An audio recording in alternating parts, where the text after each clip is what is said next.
Naharang ng Bureau of Immigration ang isa na namang babae na biktima ng sinasabing mail order bride scheme. Base sa impormasyon ng Bureau of Immigration, napigilan na makaalis ng Pilipinas ang 22 anyos na biktima noong January 14 na papunta sana ng Shanghai, China. Ayon umano sa biktima, bibisitahin niya ang kanyang asawa na isang Chinese national.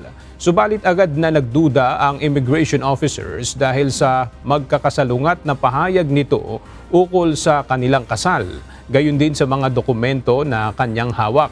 Kalaunan ay inamin ng biktima na nagkakilala sila ng nasabing Chinese national sa isang online app noong November 21, 2024 at agad ring nagpakasal 2 araw matapos magkakilala kapalit ang halagang 50,000 pesos. Sa ilalim ng nasabing mail bride order scheme, ikinakasal ang isang Pilipina sa isang dayuhan kapalit ang pagtatrabaho kung saan hindi siya bibigyan ng kabayaran dahil sa sila ay kasal sa kanilang foreign partner.